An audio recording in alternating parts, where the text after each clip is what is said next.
Ooh. Switch it up. Old and New Testament. You got a 50-50 anyway. Alright. So we're on Hebrews 9, but as always, we'll go through 8 first. And they all play right into each other. They go back to back. They're just split up by chapters. So Hebrews 8. Now the things which we have spoken, this is the sum. We have such an high priest who is set on the right hand of the throne of the majesty of heaven. So Jesus is, in this sense, remember who he's talking to? He's talking to the Jewish people who were on the fence, kind of. They're on the fence about Jesus, that all that had just happened. Maybe they weren't there in the towns to see it. Maybe they had seen it, but just didn't really piece it all together right. You know, there's some people who've been going to church their whole life. They don't know who Abraham is and stuff. So maybe some of those are sitting here, and he's just showing how it fits down through the priesthood, through the order of Melchizedek. Through that, we have such a high priest, which is why it refers to Jesus as the high priest here, who is set on the right hand of the throne of the majesty in the heavens, a minister of the sanctuary and of the true tabernacle, which the Lord pitched and not man. So the differences he's drawing here is before they had the tabernacles. That was a very, very important part of the Hebrew and the Jewish religion, is their tabernacles. That's where you had the sacrifices, that's where you had the priests, where you had all that. Though perverted at this time, which is why some tables got flipped and all of that, it was still their sanctuary of that. It's still a very important part of the religion. And that is why it came through with Jesus, who is a minister of the sanctuary, which was a very important role, but not of that sanctuary, and of the tabernacle, but not of that tabernacle, this one which the Lord pitched and not man. For every high priest is ordained to offer gifts and sacrifices, whereof it is a necessity that this man also have somewhat to offer. For if he were on earth, he should not be a priest, seeing that there are priests that offer gifts according to the law. So you had a lot of different priests. You had priests, the ones in white here, and they would do the work of the priest. They would maybe sacrifice the animals in the lives, maybe cut them up and all that. They would take the gifts and accept that. But to actually give the animals and sacrifice them to God, burn at the altar, that would be the high priest. Right? The jewels, the different dress, the different title of ordination for that. So, but right here it's saying, wherefore is of necessity this man have somewhat also to offer. So, talking about Jesus, well, he was a high priest, he did still have something to offer, and that offering wasn't of animals, of blood, of jewels, of all these things. It was of himself, but we'll get into that moving forward. Who serve unto the example and shadow of heavenly things. So it's an example and shadow of heavenly things, and not necessarily the heavenly things at this point. You had the sacrifices, you had the temple, you have all these things made, and by direction by God on how to set it up. And kind of a mimic, to show them kind of what they have to do to prepare, what it is, how close can they get to God by following his instructions for that. As Moses was admonished of God when he was about to make the tabernacle. For see, saith he, that thou make all things according to the pattern showed thee on the mount. So what pattern was showed him on the mount comes from Exodus. Remember that one over last week?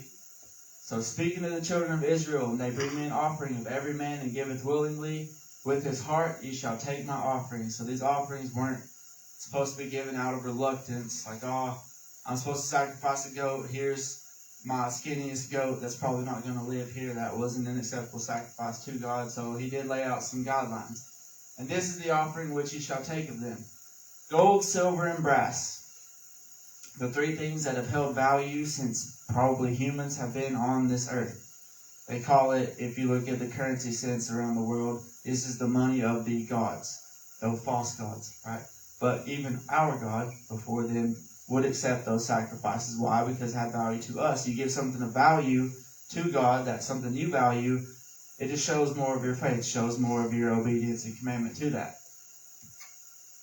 And blue and purple and scarlet and fine linen, not very easy to come by. Now you can go to Walmart and get whatever clothes colored, whatever you want, and go buy dye. But back then, it's a lot harder to make, a lot more of an expensive process, a lot more valuable, thus for an acceptable sacrifice there.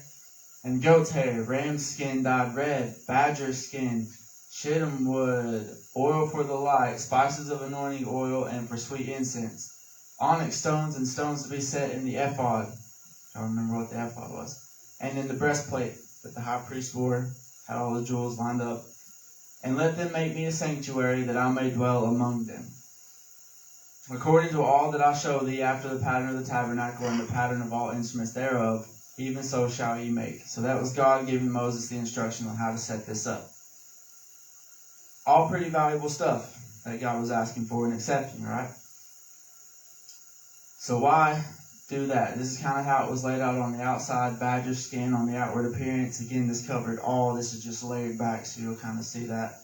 Ram skins dyed red for the substitutionary sacrifice from Abraham and Isaac. When he found the ram skin, got to separate from that. Woven goat hair, cursed sin offering. You wove the goat hair together. That is for not necessarily a redemption of curses, but it was just a representation of that offering that was given from the Old Testament. And the cherubim embroidered from Ezekiel looking down from the ceiling. So that would be your purples, your reds, your scarlets, your all of that, to be covered under that. This is a very, very simplistic and small breakdown of this temple. If you read the actual instructions, all of them on how to build it, every measurement was given, height, width, depth, space between the columns, all that. God gave it exactly perfect under that. Which also gives testament to that it was something kind of divine or from God, because I can't sit up in the mountains with my mind, no paper, no pencil, nothing, and design a house with all of its dimensions and how everything's going to look. It's just not going to happen. You have to do it out, do math, do measurements. But this was all given down in exact order and replica from God on how to do that. So this is kind of how it looked on the inside. Imagine you got all these offerings, gold, silver, all these fancy things, these fancy colors and all of that. To come in, you have your candle, table for the showbread, altar for the incense, the veil, and then you go into the holiest of holies of the temple where they had the Ark of the Covenant, which we'll break down a little bit more moving forward. But pretty nice place. It's where God's dwelling. So the people then who worship and follow God would give him the best of that to worship that, because he is the best God. He is the one that got them out of a lot of this. But also it was demanded for those sacrifices. So now that we don't have to sacrifice anymore, you think if we still had to do that, people would be bringing their jewelry to give to God? I think if we did that, people would be bringing gold, silver, all their fanciest clothes, their fanciest linen, cars, all of our new stuff to be given to God? Absolutely not. Now we don't have to do sacrifices because we already have one for us. And our churches are empty even still. Imagine how much more empty it would be if you had to follow the Old Testament rules of the sacrifices and giving all of that. But still, moving forward, now hath he obtained a more excellent ministry. We've obtained a more excellent ministry after Jesus came. By how much also he is the mediator of a better covenant. So once the old covenant was dead and waxed old, the new covenant came up, which was established upon better promises. Before they had what? Following God. Delivered from slavery, the promise of a land. The promised land that they all went into for that. So now they got the land, built the temples, and what? Perverted it, twisted it up again. Jesus went and preached in it, flipped some tables, didn't like a lot of things they were doing. But that's why he came through and established upon better promises. Now, sure, you got your promised land. Now you get a promised kingdom. Now you get all these other things because there is no more veil between all that. Again, I'm getting ahead of myself, so we'll keep going. For if that first covenant had been faultless, then should no place have been sought for a second. If it was all perfect in the first time, even Paul said, I had not known sin except by the law. And then having all these covenants that demanded sacrifice for that, it wasn't perfect if you have to feed it with sacrifices and all that. For finding fault with them, he said, Behold, the days come, saith the Lord, when I will make a new covenant. So they knew it was coming, even from back then. When I will make a new covenant with the house of Israel and with the house of Judah. And this again comes from Jeremiah. But everyone shall die for his own iniquity. Every man that eateth the sour grape, his teeth shall be set on edge. Behold, the days come, saith the Lord, that I will make a new covenant with the house of Israel and with the house of Judah. So they knew this was coming a long time before, and that's what he's doing here, explaining. You knew this was coming the whole time. I'm showing you why it did just come, why it did happen, and why this is what the Old Testament was talking about through Jesus. Not according to the covenant that I made with their fathers in the day when I took them by the hand to lead them out of the land of Egypt, because they continued not in my covenant, and I regarded them not. Story of the Hebrews all the time. God, we need help. We are slaves. God, please help us. God, we're your people. Save us. Okay, follow me. Split the sea. Go through here. Magic. I'm going to feed you manna from heaven. Turn around for 5 seconds and you're worshiping cows. Every single time. So coming through that. So because they continue not in my covenant, I regarded them not. You're going to come back here, so you keep messing this up. So at some point, I'm sending something to fix all of it, be above all, end all, and give you the new covenant that you can keep. For this is the covenant that I will make with the house of Israel after those days, saith the Lord. I will put my laws into their mind and write them in their hearts. So now you have that law. Now you have the guilt feeling from that. It has to do with the conscience. So imagine if you sin, like, oh, I've sinned. I have to take this ram or this goat up to be sacrificed for that sin. Would that make you feel better? Like, well, here, I did a lot of sinning this week, and I did a lot of bad stuff. I'm going to put some gold up on the altar, too, with this goat. It doesn't really fix your conscience, right? And we'll get into that a little bit later, too. But I will put my laws in their minds and write them in the heart. And I will be to them a God, and they shall be to me a people. And again, this still comes from Jeremiah 31. But this shall be a covenant that I will make with the house of Israel. I mean, verbatim with Jeremiah. After those days, said the Lord, I will put my law in their inward parts, and I will write in their hearts, and will be their God, and they shall be my people. The covenant, the one that came through Jesus. And they shall not teach every man his neighbor and every man his brother, saying, Know the Lord, for all shall know me, from the least to the greatest. Jeremiah 31, still saying verbatim with that. Saying, they shall teach no more every man his neighbor and every man his brother, saying, Know the Lord, for they shall all know me, from the least of them unto the greatest, saith the Lord, for I will forgive their iniquity, and I will remember no more their sin. For I will be merciful to their unrighteousness, and their sins and their iniquities will I remember no more. What was the whole point of Jesus coming down here for us? What was the point of the sacrifice even? It's for forgiveness, for grace. The new covenant coming in, we're no longer by the law, we are under grace. You have the forgiveness for that, but you have to approach it carefully. You have to mean it. Those things didn't change. So it comes through when his people say, oh, that means you don't have to teach Jesus anymore, because every man is brother. You don't have to go through saying, know the Lord. No, that's not. And Hebrews is, try researching Hebrews. You'll get 5 million answers from all of it, but a lot of it's very simple. As you see all throughout the New Testament, Jesus even said, Go ye therefore and teach all nations, baptizing them in the name of the Father, Son, and the Holy Ghost. In Acts, and daily in the temple, in every house, they cease not to preach and teach Jesus Christ. And in 1 Timothy, these things command and teach. And in 2 Timothy, and the things that thou hast heard among many witnesses, the same commit thou to faithful men, who shall be able to teach others also. So you have to keep teaching. It's not what it meant. There's no more teaching from that. It's just when you know the Lord and when you accept it, you get the law. We call it the age of accountability. The age when you know kind of the difference between right and wrong. You don't have to follow this big list of laws and all that, because they're already kind of set. Nobody wants somebody to steal from them. Nobody wants somebody to rob from them. Or a lot of people don't get that because they haven't been taught, and that's on us. That is on Christians as a whole, is the laws of following Jesus, the laws of doing the different things that would make sense biologically, would make sense to us as humans, but don't through biblical understanding. And then once you understand it through biblical, you'll understand the reason why you're not allowed to do those things. But anyway, in that he saith, the new covenant he hath made the first old. Now that which decayeth and waxeth old is ready to vanish away. It was vanished away at this time, or it was on its way out the door. And that is what he's doing here. He's showing why it's now old news. Why the new covenant has come down. Why the old covenant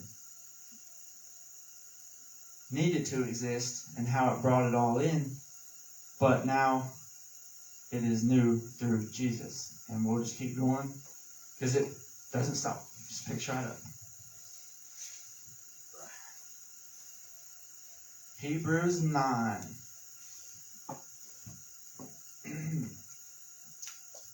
That's 9. I had it on 8. But here we go. I know Roman numerals.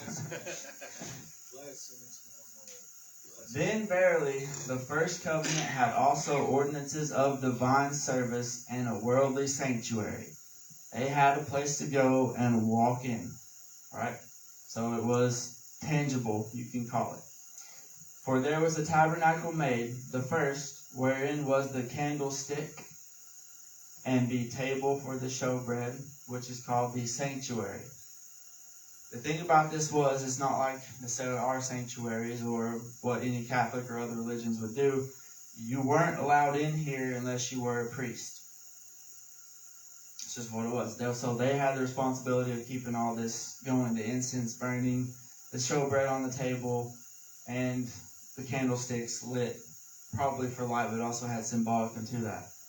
Unless, of course, you're David, you can come and eat the showbread on certain times. But, Jesus said that. All right. And after the second veil, so before all that, you can see here kind of in this picture, there's a veil that's curtained up, but there was a big curtain that separated it, that divided it. And after the second veil, the tabernacle, which is called the holiest of all, the holiest of holies. That is where they kept the Ark of the Covenant. Nobody, not even the priests, were allowed back there. That wasn't on display for everybody to see. That was kind of the secret room in the back. It wasn't a secret, everybody knew about it, but it was just kind of the room you're not allowed to go in, and we'll explain why. Which had the golden censer and the Ark of the Covenant overlaid round about with gold. The golden censer being the pot that had the blood that Moses took around, saved all that. And the Ark of the Covenant overlaid round about with gold, wherein was the golden pot that had manna, golden pot that had the manna in it, and Aaron's rod that budded. So when you think about these dimensions, they were given exact dimensions on building this too, but it had to be long enough to hold a rod to be in there. So it wasn't like a super small thing. And the tables of the covenant. So the tables Moses brought down, those were all what was stored in the Ark of the Covenant. And over in the cherubims of glory, shadowing the mercy seat, of which we cannot now speak particularly. And especially not now can we speak particularly. Let me point out something right here. And over at the cherubims of glory, shadowing the mercy seat. Now the mercy seat, as we would call it, would be the lid of the box. But it was called the mercy seat for that. Why couldn't they speak now of that particularly? I don't even think they still had it at this point. It was lost through wars, lost through all of this. It's gone. Somebody probably knows where it's at now. They're just not telling anybody. Somebody, rich people probably have it in their basement, tucked away somewhere. Or it could be lost forever, But they can't speak particularly for that. And pay attention to these. These are what's saying over at the cherubims of glory. So there are lots of different people's ideas on what that would look like, cherubims. What do you think of when you hear of cherubim and all of that? But you got to think about where it came from. And this still, and I'll confess, I don't even know. But when you point these things right here of cherubims, that's not cherubim. When you see paintings of angels on the walls, those aren't angels. It's not what they look like. They're not little babies with wings. Sorry to tell you for that. But especially of the cherubims, because that's not how they're explained.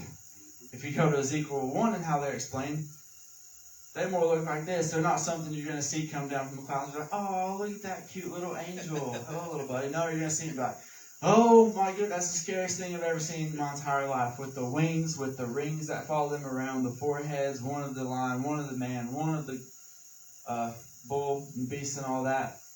Crazy different things. You see this guy down here, he's looking at the cherubims. He don't know what to do. There's nothing you can do. They're cherubims. Big scary thing. But how do you get that and put it on a lid? Is that what they look like there?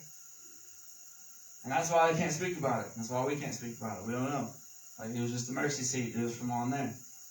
But you had the whole temple's layout. So I showed you the smaller parts and the more the inside of the tabernacle and how it looked.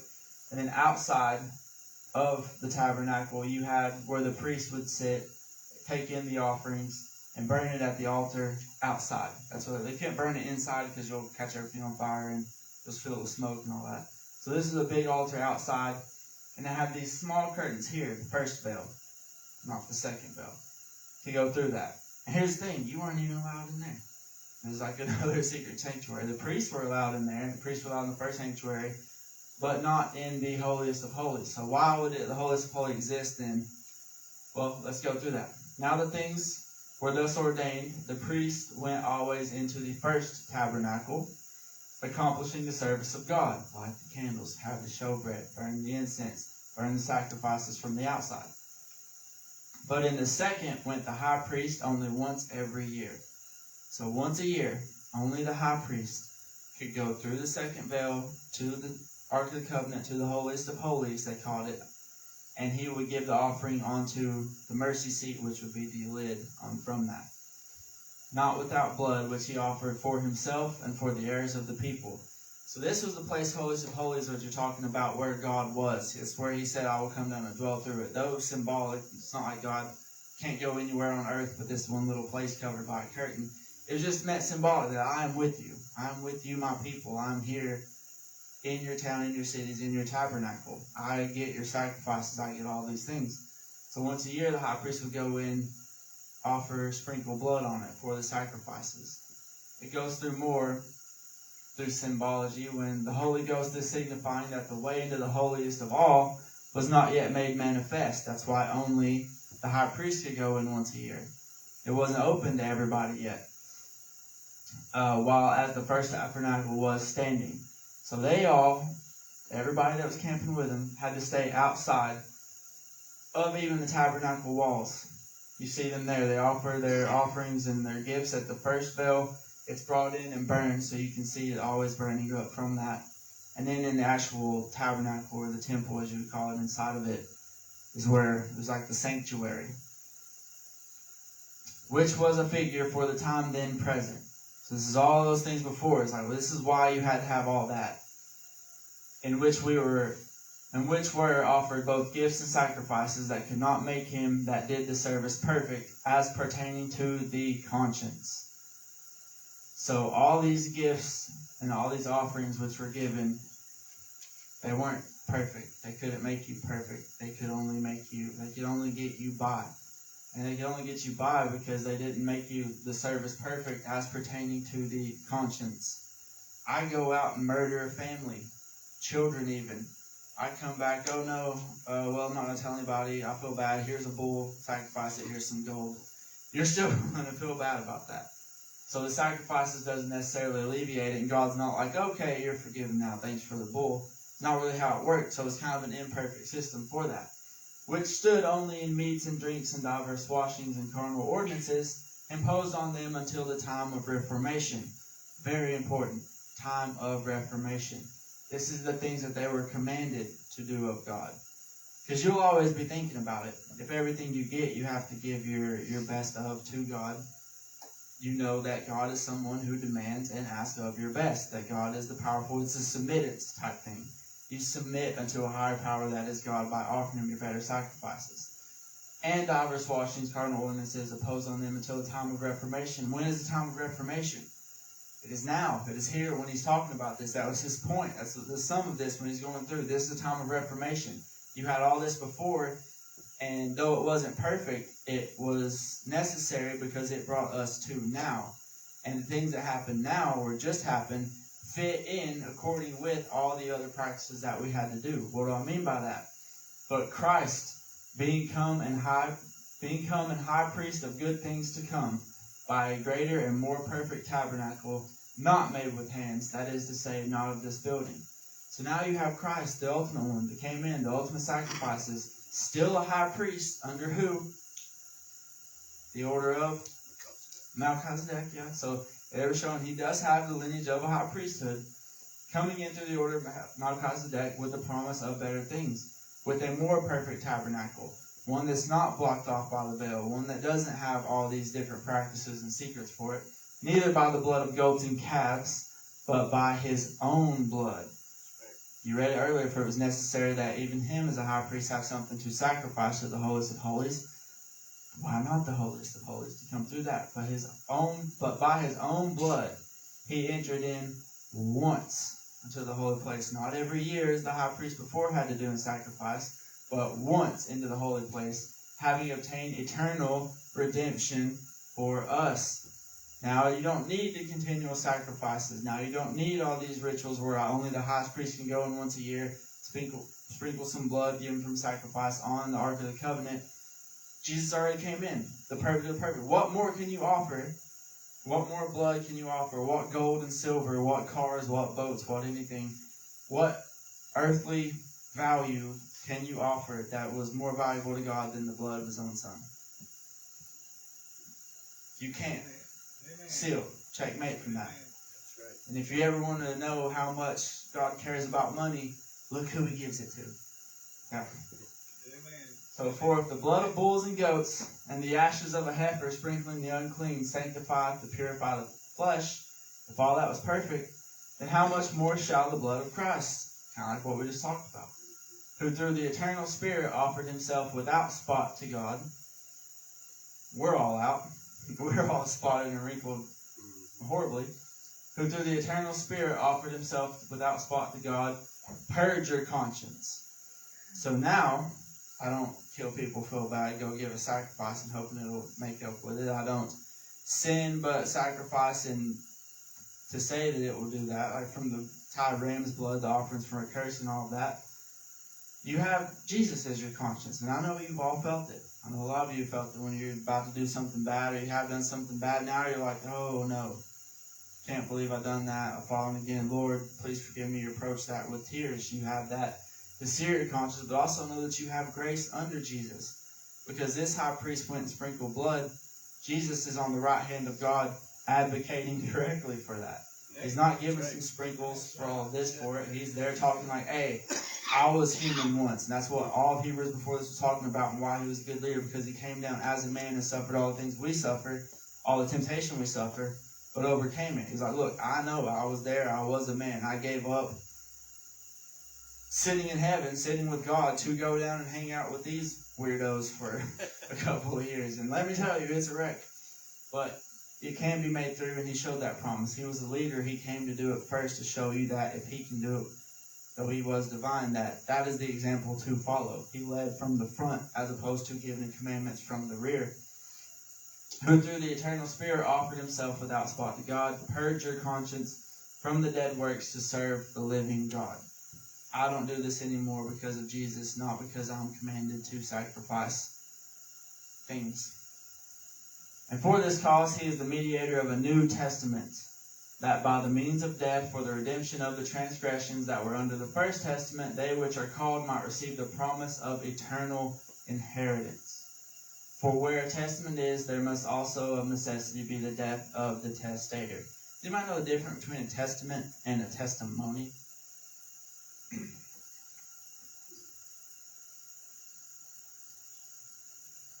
When you're in court and you're in trouble, they're like, what is your testimony? When you come to church, what is your testimony? Testimony is of things that you have seen, things that you have maybe felt even. A testament are things that are proven. Things that are proven to be true. So I can say, my testimony would be that God has delivered me from so crazy of things and just a life going the complete opposite. Kind of brought back by force. I won't say it was just like, oh, okay, I'll start following God now. No, I had some, beatings spiritually and physically and all that to kind of get back where it is. But now I'm back, and it's crazy how everything fell into place, and it has to be divine because I couldn't plan that. No one else could plan it, yet it all fit together perfectly in the puzzle. Testimony. If you asked me to prove it, I couldn't. I was like, well, I'm here, I guess. And they're like, yeah, but I don't know about that. But the testament is from that. And a lot of times that comes through the death to bring the old to the new. My thing quit working. Technical difficulties here. For a testament is of force after men are dead, otherwise it is of no strength at all while the testator liveth. So you have to think of a lot of things that came by death, and why the sacrifices even had to come by death. Whereupon neither the first testament was dedicated without blood. Read the Old Testament. See how much blood was dedicated into bringing the gospel up to now. All of it. Even the blood that was spread over that to bring them out of Egypt. Slide me.